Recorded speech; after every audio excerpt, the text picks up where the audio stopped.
So there are people out there, not us, who have contradicting ideas in their heads, like stacking something they think is just going to be taken away.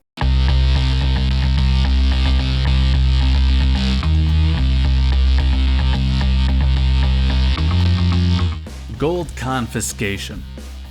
This is something that comes up not in any kind of overwhelming way. It just gets mentioned here and there, mostly in the comments.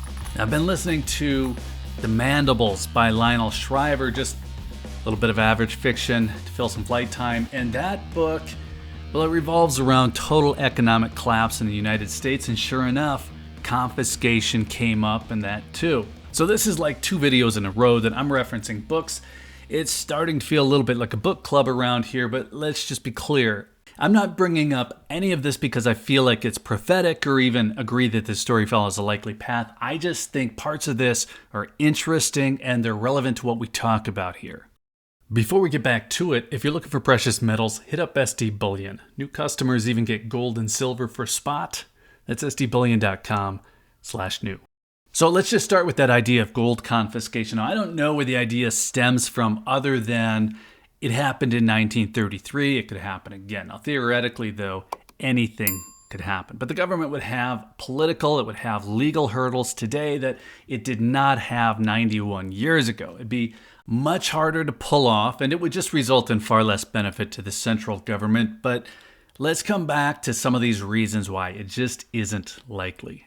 Now, one of the things that I didn't like about the book, without giving away anything beyond Audible's description, is that nothing anyone does in it to protect themselves from total ruin does them any good. Now, you hear about a few who make it, so I'll just leave a little bit of mystery there, but the author details the diversifications of an ultra-wealthy character, including physical gold and stakes in gold ETFs and miners, and then just kind of wipes it all away. Government can do whatever it wants, kind of a thing. People are helpless. And that's another thing that I didn't like. There was no resulting violence. And I don't need violence to make a story interesting, but it was just missing. And that made the story flat and, to me, totally unrealistic. The United States has more guns than residents, but the book had two. Now, I should probably say I haven't finished the book. I have 2 chapters left. But as the collapse was happening, nobody really did anything.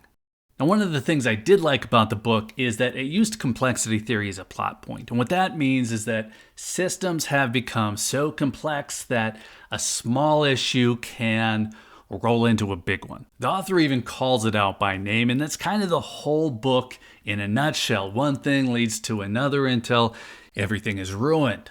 Dominoes. But the other part of complexity theory is that complex systems are actually able to adapt and evolve to keep things running. So an example of that would be if a population lost one thing that's critically important, we'll just say, like the dollar, an alternative would tend to emerge, adapt and evolve. Now, an easy example of an alternative would be gold. And it's not going to be as dramatic as the hyperinflation from the book, but we can see the value of the US dollar declining over time and the value of gold increasing. You can look at any chart to back that up. I'm not just pulling this out of the air. Now, people ask what use gold has in the economy today, and I'm not going to argue it. If you don't like gold, don't use gold, but it's an easy store of value that acts as an alternative to storing wealth in dollars. So back to some of those reasons that gold confiscation isn't likely. I mentioned the government wouldn't have the same motivation to ban private gold ownership today. Well, why not? The big one is that the US dollar printing isn't tied to gold reserves in any way. The US government doesn't need to increase gold reserves to print more money like it did in 1933. So it has no real domestic use. And if the government needed gold to pay off some kind of international debt or make some kind of international transaction, some kind of international trade, well, the U.S. has more gold than any other nation. We'll just throw an asterisk on that.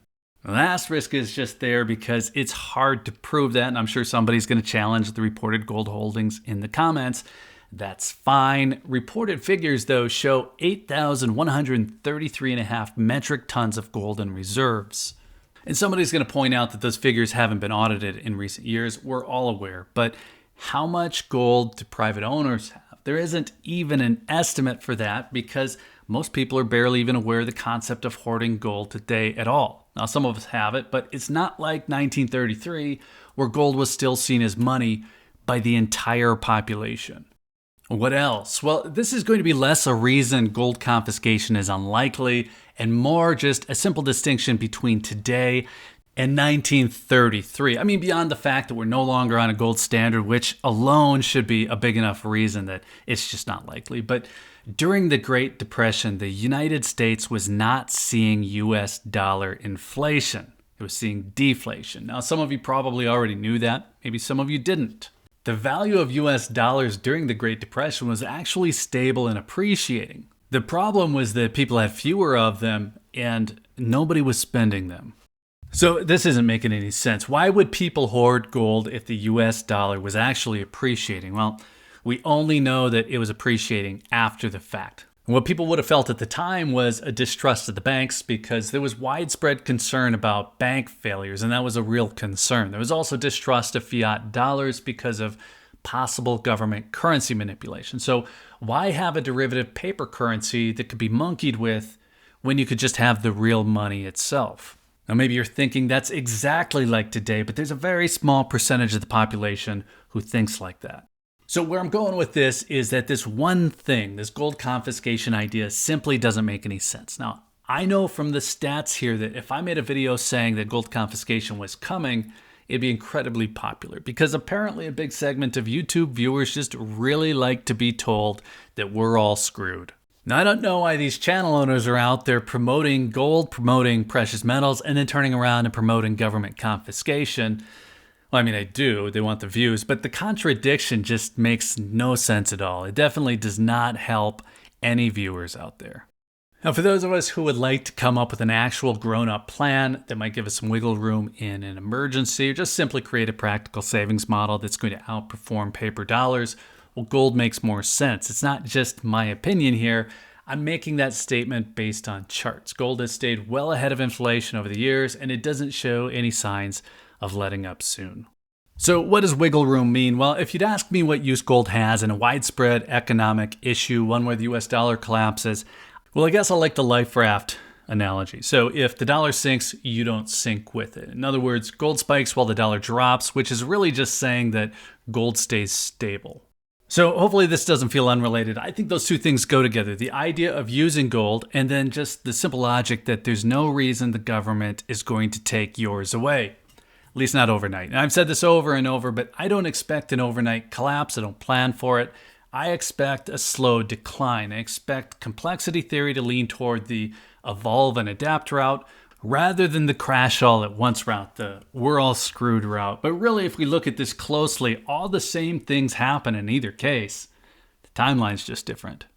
So let's call it good theory. Let us know what you think. Are you planning around likely events only, or are you looking at unlikely events? Things like gold confiscation. Now, personally, I don't really know how anyone would plan around that. More boating accidents, I guess, but let us know. And then while you're in the comments, be sure to hit that like button if you found any of this interesting. Now, we're coming up around 100,000 subscribers, so that means a giveaway is coming. So it's a good time to make sure you're subscribed, good time to make sure you have notifications turned on. That'll let you know when there's more on the topic. It'll also keep you in the loop on the giveaway. So if you're still here, thanks again for watching. I always appreciate your time. Take care.